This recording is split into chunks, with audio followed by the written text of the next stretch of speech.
Hello boys and girls of 10th standard. ஆரம்பிக்கலாமா? நம்மளோட half yearly preparation நம்ம ஸ்டார்டிங்ல இருந்து ஆரம்பிக்கலாமா? ஸ்கிராட்ச்ல இருந்து ஸ்டார்ட் பண்ண போறோம். Every single one of you get ready. ஆனா இன்னைக்கு கிளாसेस வந்து பாத்தீங்க அப்படினா இதுக்கு முன்னாடி இருந்ததை விட இன்னும் கொஞ்சம் நல்ல எங்கேஜிங்கா நிறைய அனிமேஷன் கிஃப்ட் ஃபைல்ஸ்லாம் பார்த்து புரிஞ்சு சூப்பரா படிக்க போறோம். See, இப்போ laws of motion ஃபர்ஸ்ட் சாப்டர்ல இருந்து நம்மளோட half yearly preparation ஆரம்பிப்போம். நான் உங்களுக்காகவே ஸ்பெஷலா half yearlyல நீங்க எவ்வளவு மார்க் எடுத்தா பப்ளிக்ல 100 out of 100 எடுக்க முடியும்ன்றதுக்கே தனியா ஒரு வீடியோ போட்டிருக்கேன். அதுல உங்ககிட்ட நான் என்ன சொல்லியிருந்தேன் அப்படின்றதும் உங்க எல்லாருக்குமே சூப்பர் டூப்பரா நல்லா ஞாபகம் இருக்கும் அப்படின்னு நினைக்கிறேன். நீங்க கண்டிப்பா சயின்ஸ்ல 85+ இந்த half yearlyல எடுத்தே ஆகணும் இல்லையா? அப்போ நீங்க அந்த 85+ எடுக்கணும் அப்படின்னா அது எப்படி பண்றது, அதுக்கு என்னெல்லாம் படிக்கணும், இந்த வீடியோல ஃபர்ஸ்ட் விஷயம் நான் என்ன செய்ய போறேன்னா டீடைல் ஆன்சர் தானே உங்களுடைய பெரிய தலைவலியே. அந்த டீடைல் ஆன்சர் லாஸ் ஆஃப் மோஷன்லேருந்து இனிமேல் நீங்கள் பயப்படாமல் அட்டன் பண்ணுற மாதிரி சூப்பராக உங்களுக்கு சொல்லி கொடுத்துட்றேன். Every single detail answer. First question என்னது? What are the types of inertia? Give an example for each type. முதல்ல இனர்ஷியா அப்படின்னா என்னன்றது ஒரு கேள்வி இருக்குது. அப்புறம் இனர்ஷியாவை எத்தனை வகையாக பிரிப்பாங்க அப்படின்னு ஒரு கேள்வி இருக்குது. ஃபர்ஸ்ட் விஷயம் நீ புரிஞ்சுக்க வேண்டியது என்னன்னா இனர்ஷியாவை நம்ம 3 விதமாக பிரிப்போம். Inertia of rest, inertia of motion and then ஃபைனலாக வந்து என்ன அப்படின்னு பார்த்தோன்னா இனர்ஷியா ஆஃப் டைரக்ஷன். மொத்தமாக இதை வந்து நம்ம எத்தனை டைப்ஸாக பிரிக்கிறோம்? 3 டைப்ஸாக பிரிக்கிறோம்.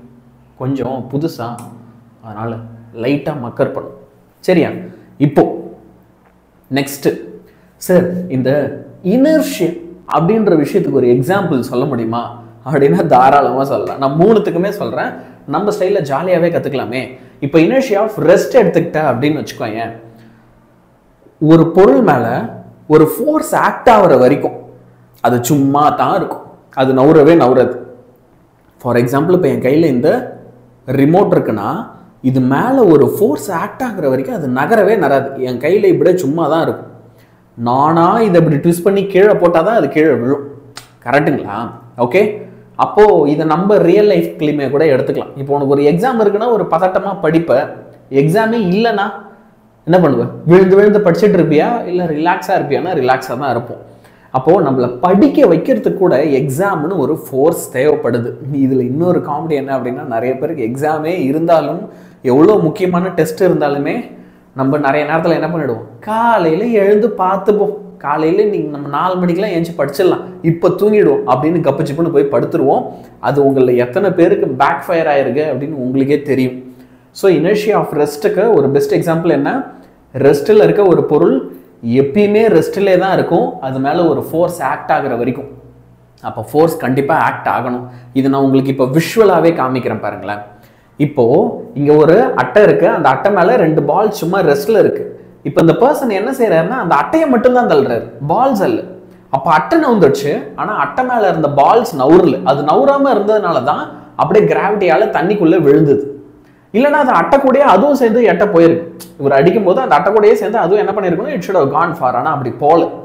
அதுக்கு பதிலாக இனர்ஷியா ஆஃப் ரெஸ்ட் ப்ராப்பர்ட்டியால தான் அது வந்து கிராவிட்டியால் தண்ணியில் வந்து விழுது. அப்போ பெஸ்ட் எக்ஸாம்பிள் இனர்ஷியா ஆஃப் ரெஸ்ட்டுக்கு இதுதான். சரியா? இப்போ அடுத்து what are the types of inertia? Give an example for each டைப்பில். அடுத்து இப்போ இனர்ஷியா ஆஃப் ரெஸ்டுடைய டெஃபினேஷனை பார்த்துடலாம். The resistance of a body to change it state of rest. Okay, first என்னது? இனர்ஷியான்றது அது வந்து resistance of a body. Okay, ஒரு எதிர்ப்பு. ஒரு நார்மலாக இருக்கிற பொருள் வந்து ஒரு எதிர்ப்பு தெரிவிக்குது. எதுக்கு அப்படின்னா to change it state of rest. அது வந்து ரெஸ்ட் நிலையில இருக்கு, அது சும்மா இருக்கு அப்படின்னா அந்த நிலையில இருந்து மாறுறதுக்கு, அதாவது ஒரு வேலை செய்யறதுக்கோ இல்லை நவுறதுக்கோ ஒரு எதிர்ப்பு தெரிவிக்கும். அப்படி எதிர்ப்பு தெரிவிக்கிறது தான் வந்து இனர்ஷியா ஆஃப் ரெஸ்ட் அப்படின்னு சொல்றேன். இப்போ எக்ஸாம்பிள் என்ன சொல்லலாம்? when you vigorously shake, பயங்கரமா குலுக்கிறத பத்தி சொல்றாங்க. சரியா? when you vigorously shake the branches of a tree, அப்போ ஒரு மரத்தை பிடிச்சி உழுக்குறியா. அப்படி உழுக்கும் போது என்ன ஆகும்? இதே ஒரு மாங்காய் மரம், ஆப்பிள் மரம் அப்படின்னா அப்போ அதில் இருக்கிற ஆப்பிளோ மாங்காவோ புத்துன்னு கீழே விழும் இல்லையா? அதைத்தான் இங்க சொல்ல வராங்க. some of the leaves and fruits are detached and they fall down. அது ஏன் கீழே விழுதுன்னா இனர்ஷியா ஆஃப் ரெஸ்டால தான். ஏன்னா அது அங்கேயே தான் இருக்கு. பிரான்ச் நவுறும். ஓகே, பிரான்ச் நவுறும். ஆனால் அந்த ஃப்ரூட் இருக்குல்ல, அது வந்து நவுறதுக்கு ஒரு ரெசிஸ்டன்ஸ், ஒரு எதிர்ப்பு தெரிவிக்கும். அது வந்து அவ்வளோ ஈஸியாக நவுறாது. அப்போ அதனால தான் அது பிச்சுட்டு கீழே விழுது அப்படின்றாங்க. இது ஒரு எக்ஸாம்பிள். அடுத்து இனர்ஷியா ஆஃப் மோஷனுக்கு வரும். இப்போ நம்ம பார்க்குறது என்னது? Inertia of motion. ஸோ ஒரு இனர்ஷியா ஆஃப் மோஷன்ல என்ன தெரியுமா ஆகும், ஏற்கனவே மோஷன்ல நகர்ந்துட்டே இருக்கிற ஒரு பொருள், நம்ம வடிவேலான மாதிரி அவர் பஸ்ஸில் வந்து பார்த்தோன்னா கம்பியா பிடிக்காம வருவாப்புல, அதே நேரத்தில் வந்து அந்த பஸ் மோஷன்ல இருக்கும், பஸ் உள்ள அவரும் மோஷன்ல இருப்பாப்புல. ஏன்னா பஸ் பிரேக் போட்டு நின்றுடும். ஆனா இவர் எதையுமே பிடிக்காம இருந்ததுனால பஸ்ஸுக்கு உள்ள இருக்கிற நம்ம வடிவேலான மோஷன்லேயே தான் இருப்பாப்புல. ஸோ அதனால அவர் என்ன பண்றாரு, பஸ் நின்னதுக்கு அப்புறமும் அவர் மோஷன்ல இருக்கிறதுனால கண்ணாடியை உடச்சின்னு வெளியே வந்துடுறாரு. அப்போ இதுதான் inertia of motion. A particle in motion continues its state of motion. எது வரைக்கும், அது மேல ஒரு ஃபோர்ஸ் ஆக்ட் ஆகிற வரைக்கும். தலைவர் ஏதாவது ஒரு கம்பியை பிடிச்சி இருந்தாருன்னா அந்த கம்பி கொடுக்குற ஃபோர்ஸ்ல நின்றுட்டு இருப்பாப்புல, பிடிக்கலையே, அதான் பிரச்சனை. ஸோ அப்போ நெக்ஸ்ட் இனர்ஷியா ஆஃப் மோஷனுக்கு the resistance of a body to change its state of motion is called as inertia of motion. Okay, இங்க வந்து என்னது, போன வாட்டி வந்து ஸ்டேட் ஆஃப் ரெஸ்ட்னா, இந்த வாட்டி ஸ்டேட் ஆஃப் மோஷன். அதை மட்டும்தான் மாத்திர, வேற எதுவுமே மாத்தல, மற்றபடி அதே ஸ்டேட்மெண்ட் தான். சரி, இதுக்கு ஏதாவது ஒரு எக்ஸாம்பிள் சொல்லுங்க அப்படின்னா, an athlete runs some distance before jumping because this will help him jump longer and higher. இப்போ இந்த லாங் ஜம்ப்லாம் ஜம்ப் பண்றாங்கல்ல, இங்க இருந்து டபக்குன்னு இப்படி குதிக்கலாம்ல, மாட்டாங்க, குட்டு குட்டு குட்டு குட்டுன்னு ஓடியாந்து குதிப்பாங்க. ஏன் அப்படின்னா அந்த வேகத்தை நீ பில்டு பண்ணும்போது உன்னால எக்ஸ்ட்ராவா இன்னும் கொஞ்சம் தூரம் குதிக்க முடியும். அது வந்து இனர்ஷியா ஆஃப் மோஷனால கிடைக்கிற ஒரு எஃபெக்ட் தான். நீ குதிச்சதுக்கு அப்புறம் கூட மோஷன்லேயே இருப்ப அப்படின்றாங்க. அடுத்து இனர்ஷியா ஆஃப் டைரக்ஷனுக்கு வரும். ஓகே, இப்போ டைரக்ஷன் என்னன்னா, ஒரு பொருள் நேரா போயிட்டு இருக்குன்னா அது நேரா தான் போகும், அன்லெஸ் அது மேல வேற ஒரு ஃபோர்ஸ் ஆக்ட் ஆகிற வரைக்கும்.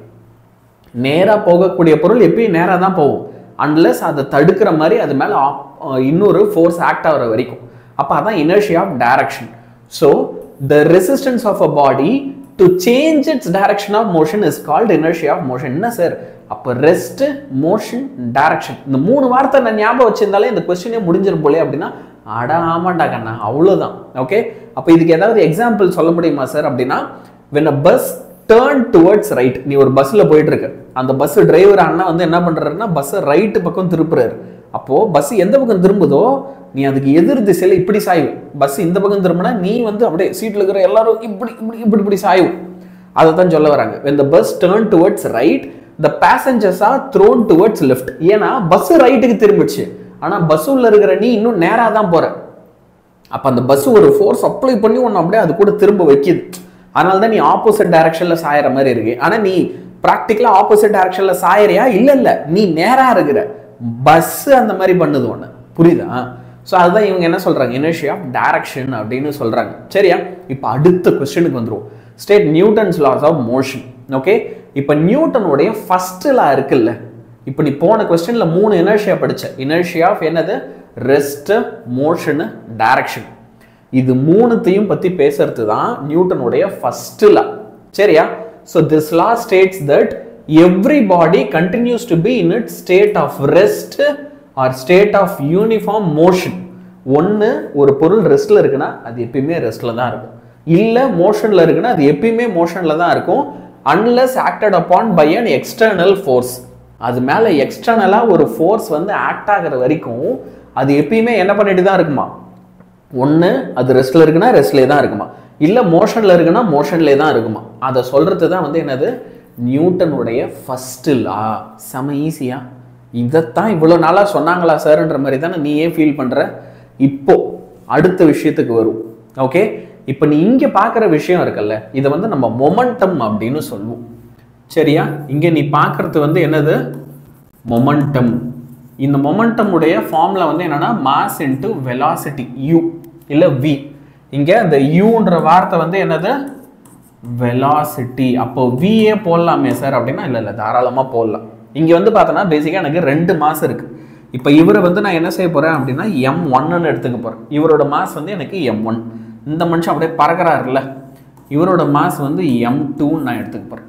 சரியா, இப்போ M2 தான் பேசிக்காக நவுறாரு, M1 வந்து ரெஸ்ட்டில் இருக்காப்புல. M2 வந்து எப்படி இருக்காப்புல, மோஷனில் இருக்காப்புல, M1 வந்து ரெஸ்ட்டில் இருக்காப்புல. ஆனால் இவர்கிட்ட இருந்து வேகம், வெலாசிட்டி யாருக்கு போயிடுச்சுன்னா இவருக்கு போயிடுச்சு. அதனால தான் அவர் மூவ் ஆனார். எட்டி விட்ட உடனே அவர் கல் மாதிரி நிற்காம ஏன் மூவ் ஆகுறாரு, ஏன்னா அவர் மூவ் ஆகிறதுக்கு முக்கியமான காரணம் வந்து என்னது, இவருக்கு இருக்கிற வெலாசிட்டி இவருக்கு டிரான்ஸ்ஃபர் ஆகுது. அப்போ என்ன விஷயம் தெரியுமா, இவர் ஓரளவுக்கு பரவாயில்ல, ஏதோ கொஞ்சம் வந்து வாட்ட சாட்டமாக இருக்கிறாரு.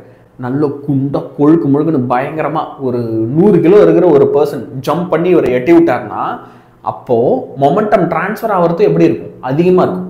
சின்னதாக ஒரு பையன், இப்போ ஒரு குட்டி பையன் அந்த மாதிரி எட்டி விட்றான்னா அதோட இம்பாக்ட் கம்மி. இந்த மாதிரி மனுஷன் எட்டி விட்றாருன்னா அதோட இம்பாக்ட் அதிகம். இதுவே இதை விட குண்டான ஒரு ஆள்னா முடிஞ்சே போச்சு. அப்போது மாஸை பொறுத்து இந்த வெலாசிட்டி டிரான்ஸ்ஃபர் ஆகிறது என்ன ஆகும்னா சேஞ்ச் ஆகும். எந்த அளவுக்கு மாஸ் அதிகமாக இருக்கோ, ஒருத்தருடைய மாஸ் எந்த அளவுக்கு அதிகமாக இருக்கோ அந்த அளவுக்கு அவங்க டிரான்ஸ்ஃபர் பண்ணுற வெலாசிட்டி எப்படி இருக்கும்னா அதிகமாக டிரான்ஸ்ஃபர் பண்ணுவாங்க. அப்போ குண்டான பர்சனால அதிகமான வெலாசிட்டியை டிரான்ஸ்ஃபர் பண்ண முடியும். குட்டியாக இருக்கிற ஒரு பர்சனால கம்மியான வெலாசிட்டியை தான் டிரான்ஸ்ஃபர் பண்ண முடியும். அதுதான் மொமெண்டம் உடைய ஃபார்முலா. மாஸ் இன்ட்டு வெலாசிட்டின்னு எழுதுவாங்க. மாஸ் அதிகமானா மொமெண்டம் அதிகமாகிடும், வெலாசிட்டி அதிகமானாலும் மொமெண்டம் அதிகமாகிடும். சரியா? இப்போ செகண்ட் லா என்ன சொல்லுது? செகண்ட் லா படி the force acting on a body, ஒரு பொருள் மேல ஒரு ஃபோர்ஸ் ஆக்ட் ஆச்சுன்னா, இப்போ ஃபார் எக்ஸாம்பிள் நம்ம அண்ணன் மண்டையில் ஒரு ஃபோர்ஸ் ஆக்ட் ஆச்சுல்ல, பாவம் மனுஷன் அதுக்கப்புறம் ஹாஸ்பிட்டலில் எடுத்து போயிருப்பாங்கன்னு நினைக்கிறேன். சரியா? Anyway, so the force acting on a body, பாடிக்கு ஏற்ற மாதிரியே அண்ணன் அப்படிதான் இருப்பாட, இல்லை வேண்டாம், சரி, பாடி அது வந்து எப்படி இருக்குமா? It is directly proportional to the rate of change of linear momentum. எவ்வளவு மொமெண்டம் எவ்வளவு நேரத்தில் மாறி இருக்கு. ஓகே, ஒரு பொருள் மேல ஆக்ட் ஆகிற ஃபோர்ஸ் வந்து எப்படி இருக்குமா? It is directly proportional to rate of change of linear momentum. அதாவது mu minus mv divided by t. Sir என்ன சார் இங்கே பண்ணுறீங்க? மொமெண்டம், ரெண்டு மொமெண்டம் நான் வந்து என்ன செய்கிறேன் அப்படின்னா சப்ராக்ட் பண்ணுறேன். mu minus mv. ஏன்னா அவங்க வந்து சேஞ்ச் ஆஃப் லீனியர் மொமெண்டம்னு சொன்னாங்க. அவங்க என்ன சொன்னாங்க? Change of linear momentum. இப்போ நம்ம அண்ணன் இருக்காப்புல இல்லை, இவர் இனிஷியலா ஓகே ஸ்டார்டிங்ல எப்படி இருக்காரு அப்படின்னா ரெஸ்டில். அப்போ அவரோட வெலாசிட்டி என்னன்னா 0 தான். ஓகே, இவர் எட்டி விட்டதுக்கு அப்புறம் அவரோட வெலாசிட்டி மாறுது. அப்போ அந்த ஃபைனலா இருக்கிற வெலாசிட்டியை நான் v அப்படின்னு வச்சுக்கிறேன்.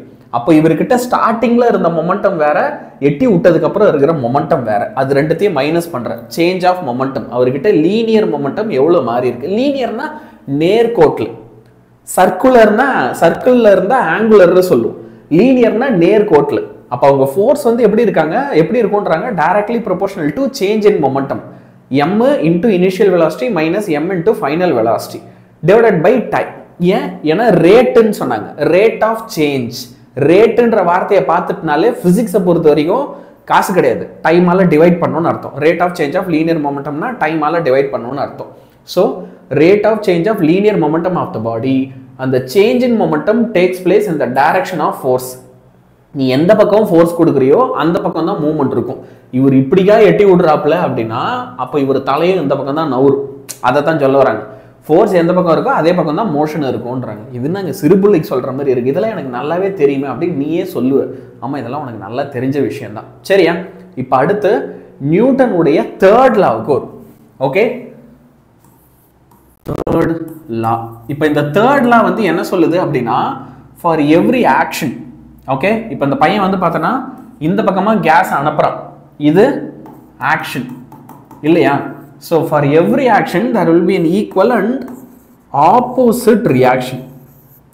எல்லா ஆக்ஷனும் இப்போ வந்து பார்த்தோன்னா அவன் வந்து ஃப்ரண்ட்டில் வந்து அந்த கேஸை அனுப்பும்போது, ஓகே, ஃபயர் எக்ஸ்டிங்விஷரில் அது. ஸோ அது ஃபயர் எக்ஸ்டிங்விஷரில் இருக்கிற அந்த கேஸ் எல்லாமே வந்து ஃபார்வர்டாக இப்படி முன்னாடி வரும்போது அவன் பேக்வர்டாக நவர்றான். அப்போ every action there will be an equal and opposite reaction. இப்போ இந்த துப்பாக்கி எல்லாம் வச்சு சுடுறாங்கல்ல, அதில் கூட நீ அதை அப்சர்வ் பண்ணலாம். துப்பாக்கி இதை பாரு, இவங்களுக்கு என்ன ஆயிடுச்சு பாரு, இவங்க வந்து என்ன செய்கிறாங்க, துப்பாக்கிலேருந்து புல்லட்டை டம்புட்டு சுடுறாங்க, புல்லட்டு ஃபார்வர்டாக போயிடுச்சு. அதே மாதிரி பாரு, அவங்க கையில இருந்து துப்பாக்கி உருவிட்டு பின்னாடி போகுது. ஏன் அப்படின்னா அந்த புல்லட்டு ஃபார்வர்டாக போகிறதுக்கு எவ்வளோ ஃபோர்ஸ் ஆக்ட் ஆச்சோ அதே மாதிரி இன்னொரு ஃபோர்ஸ் பேக்வர்டாக ஆக்ட் ஆகும். அப்படி ஒரு துப்பாக்கியை புட்டிக்கல கரெக்டாக அப்படின்னா அந்த ஃபோர்ஸில் உன் மேலே வந்து பின்னாடி அடிக்கும். சினிமாவில் காட்டுற மாதிரிலாம் இல்லை, சும்மா இப்படி சுற்றிட்டு புடுக்கு புடுக்கு புடுக்குன்னுலாம் சொல்ல முடியாது. கையிலேருந்து உருவிட்டு வந்து மூஞ்சிலே அடிச்சிடும். அதனால தான் அதை கரெக்டாக ஹோல்டு பண்ணணும். You have to hold it very very specifically correctly, இல்லைனா எலும்பெல்லாம் உடச்சிடும். சரியா? அப்போ நியூட்டன்ஸ் தேர்ட்ல வந்து என்ன சொல்லுது, that for every action there is an equal and opposite reaction. எல்லா ஆக்ஷனுக்கும் ஈக்குவலாகவும் அதே நேரத்தில் ஆப்போசிட்டாகவும் ஒரு ரியாக்ஷன் இருக்கும் அப்படின்னு சொல்லுது. அண்ட் இது எப்பயுமே 2 டிஃப்ரெண்ட் பாடிஸ் மேலே ஆக்ட் ஆகும். இந்த ஆக்ஷன் ஒரு பாடி மேலே இருக்கும், ரியாக்ஷன் இன்னொரு பாடி மேலே இருக்கும். ஃபார் எக்ஸாம்பிள் நீ வந்து பார்த்தனா இங்கே புல்லட் இருக்குல்ல, புல்லட் மேலே என்ன ஆச்சுன்னா ஆக்ஷன் ஆச்சு, அதாவது புல்லட்டு ஃபார்வர்டாக போச்சு. ஆனால் அந்த ரியாக்ஷன் வந்து கன்னு மேலே இருந்துச்சு. புல்லட்டு வெளியே போனதுக்கு அப்புறமும் கன்னு மேலே என்ன இருந்தது அப்படின்னா ரியாக்ஷன் இருந்தது. அந்த கன்னு வந்து பின்னாடி நவுச்சு. அப்போ கன்னில் ரியாக்ஷன் இருக்கு அப்படின்னு எடுத்து எழுதலாம். இது தேர்டில். இப்போ நெக்ஸ்ட் வரும் தேர்டு கொஸ்டின் 5 மார்க்ஸில். இப்போ அடுத்து டீடைல் ஆன்சரில் தேர்டு கொஸ்டினுக்கு வருவோம். Deduce the equation for force using Newton second law of motion. இப்போ இந்த Newton second law of motion பார்த்தோம்ல, அதுக்கு நம்மளை வந்து ஒரு ஃபார்முலா டெரைவ் பண்ண சொல்கிறாங்க, ஈக்குவேஷன் டெரைவ் பண்ண சொல்கிறாங்க. இப்போ தானே நம்ம வந்து ஒரு விஷயம் உங்களுக்கு கற்றுக் கொடுத்தோம். என்னது? Force will be directly proportional to mu minus mv divided by t அப்படின்னு. இப்போ அந்த மாதிரி இங்கே வந்து நான் என்ன செய்ய போகிறேன் அப்படின்னா பேசிக்காக நான் ஒரு ஃபார்முலாவை கொண்டு வர போகிறேன். இங்கே வந்து ஒரு ஃபார்முலாவை கொண்டு வர போகிறேன். எப்படி கொண்டு வரேன் அப்படின்னு பாரு. அதுக்கு வந்து பேசிக்காக நான் இங்கே என்ன செய்கிறேன் அப்படின்னா ஃபஸ்ட்டு ஒரு மாஸ் ஒன்று கன்சிடர் பண்ணிக்கிறேன். ஃபார் எக்ஸாம்பிள் இந்த தம்பி தான் இங்கே அந்த மாஸ் அப்படின்னு வச்சு, சரியா? அப்போது இவரோட மாஸ் வந்து நான் இங்கே என்ன பண்ண போகிறேன் அப்படின்னா எம் எடுத்துக்க போகிறேன். இப்போ அந்த சேரில் தான் நான் உட்காந்துருந்தான், அந்த சேரோட மாஸ் நம்ம எம்னு வச்சுப்போம். இப்போ இங்கே நம்ம என்ன தெரியுமா செய்யலாம், இனிஷியல் வெலாசிட்டி இருக்குல்ல, அதை யூன்னு எடுத்துக்கலாம். இனிஷியலாக ஸ்டார்டிங்கில் அந்த சேரோட வெலாசிட்டி என்ன சும்மா தான் இருந்துச்சு, அப்போ அது யூ. அதே மாதிரி ஃபைனல் வெலாசிட்டி இருக்குல்ல, ஃபைனல் வெலாசிட்டி நம்ம வி அப்படின்னு எடுத்துக்கலாம். ரைட்டா? இப்படி 3 டேர்ம்ஸ் எடுத்துக்கலாம். அண்ட் இது டோட்டலாக ஒரு டைமுக்கு நகருது இல்லை, அந்த டைமை நம்ம இங்கே டீன்னு எடுத்துக்கலாம். டீன்ற டைமுக்கு அவங்க ஒரு இடத்துலேருந்து இன்னொரு இடத்துக்கு போகிறான் அப்படின்னு கன்சிடர் பண்ணிக்கலாம். இப்போ நான் சொன்ன பாயிண்ட் எல்லாம் தான் நீ பார்த்தனா இங்கே கொடுத்துருப்பாங்க. ஓகே, ஃபர்ஸ்ட் இந்த லா வச்சு உன்னால் என்ன செய்ய முடியும் அப்படின்னா measure the amount of force. இதை வச்சு உன்னால் ஒரு பொருள் மேலே எவ்வளோ ஃபோர்ஸ் ஆக்ட் ஆகுது அப்படின்னு உன்னால் மெஷர் பண்ண முடியும். அதனால தான் இதை லா ஆஃப் ஃபோர்ஸ் அப்படின்னு சொல்லுவாங்க. இப்போ let M be the mass of a moving body அப்படின்னு எடுத்து எழுதிட்டு இது வந்து ஒரு ஸ்ட்ரெயிட் லைன்ல போகுது, சர்க்கிள்லாம் கிடையாது, ஸ்ட்ரெயிட் லைன்ல தான் போகுது அப்படின்றாங்க. இதோட இனிஷியல் ஸ்பீடு u அண்ட் tன்ற டைம் இன்டர்வலுக்கு அப்புறம் அதோட வெலாசிட்டி என்னவா ஆயிடுச்சுன்னா v. Okay, the velocity of the body changes to v, so final velocity v. ஓகேவா? அப்போ இது மேல இது ஒரு யார் மேலேயாவது போய் மோதும் போது எவ்வளோ ஃபோர்ஸ் ஆக்ட் ஆகும், அந்த ஃபோர்ஸை எப்படி கால்குலேட் பண்ணுறதுன்றது தான் இப்போ நம்ம என்ன செய்ய போகிறோம், டெரிவேஷனாக எடுத்து எழுத போகிறோம். சரியா? ஸோ பேசிக்காக இப்போ நான் என்ன செய்கிறேன் அப்படின்னு பாரு, இந்த பக்கம் நான் எழுதுறேன், ஏன்னா அங்கே ஏற்கனவே இருக்குது. இனிஷியலாக இருக்கிற மொமெண்டமை நான் பிஐன்னு போடுவேன், ஏன்னா அது இனிஷியல் மொமெண்டம். அதே மாதிரி பி அப்படின்னா என்னன்னா அது மொமெண்டம் தான். உங்களுக்கு தெரியல அப்படின்னா பி அப்படின்றது என்னன்னா மொமெண்டம் தான் பின்னு போடுறியா சார், எம் ஃபார் மொமெண்டம்னு வச்சுக்க வேண்டியதானே, அது மாஸுக்கும் எம் தான் போடுறியா, இதுவும் அதுவும் குழப்பம், அதனால பின்னு வச்சுக்க சொல்லிட்டாங்க, வேற ஒன்றும் இல்லை.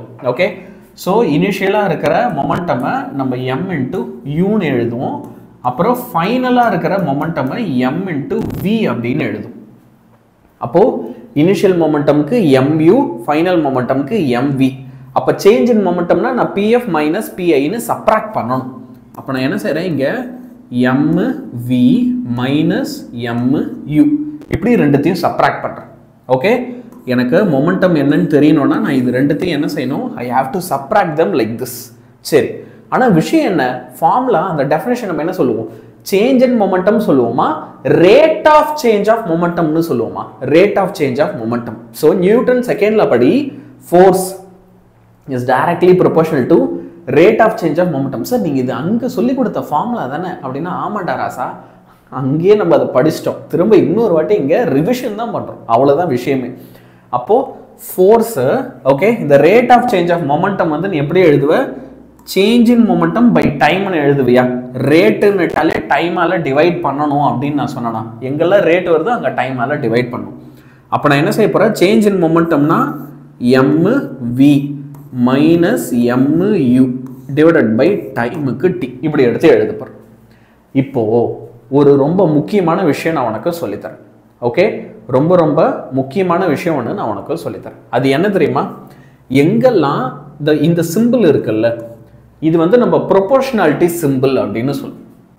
இது வந்து என்னது, சாரி இது புதுசு, இந்த மாதிரி எழுதுகிற சாஃப்ட்வேர் டெஸ்ட் பண்ணி பார்க்குறேன் உங்களை வச்சு தான். ஓகே, என்னது இது? இப்போ இந்த ஏன் இவ்வளோ கேவலமாக போடுறேன், சும்மா எப்பயும் போடுற மாதிரி போட்டாலே கரெக்டாக வந்துடும் நினைக்கிறேன். இப்போ இது இருக்குல்ல ப்ரொபோர்ஷனாலிட்டி சிம்பிள், இது சிம்பிள் ஆஃப் ப்ரொபோர்ஷனாலிட்டிடா. சரியா? இப்போ இந்த ப்ரொபோர்ஷனாலிட்டி சிம்பிளை எடுத்துட்டு நீ என்ன செய்யலாம் ஆக்சுவலானா ஈக்குவல் டு போடலாம். அப்படி போடுறனா எஃப் இஸ் ஈக்குவல் டு கேன்னு ஒரு கான்ஸ்டன்ட் போடணும். அப்புறமா M V minus M U. Okay, eraser அங்கே இருக்கே, எரேசர் பக்கத்துலேயே இருந்தால் நல்லாயிருக்கும். எப்படி வர வைக்கிறது? இல்லை, அங்கே போய் தான் மாற்றணும். சேட்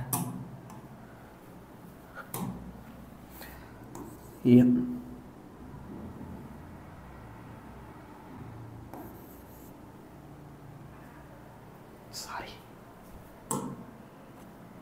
ஏதோ இல்லை.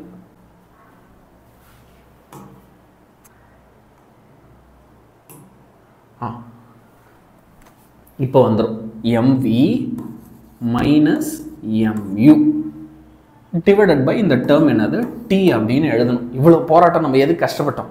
அந்த கேன்ற டேர்ம் ஏன் வருதுன்னு சொல்கிறதுனால.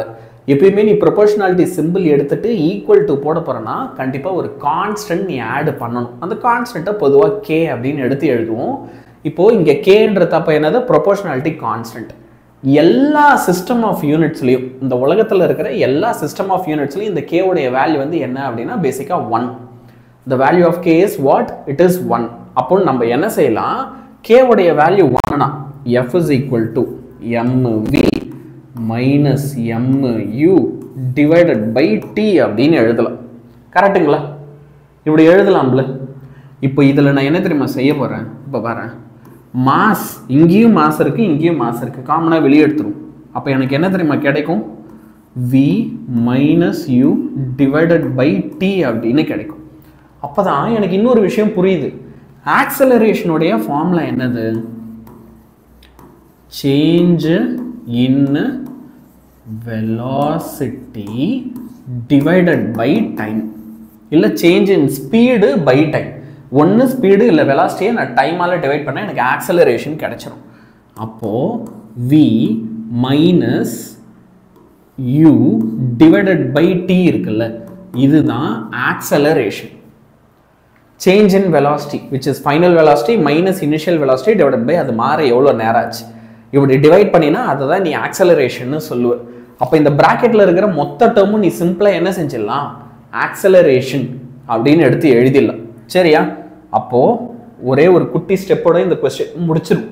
சரியா? அது வந்து என்ன அப்படின்னா ஃபோர்ஸ் உடைய ஃபார்முலா மாஸ் இன்டு ஆக்சலரேஷன்.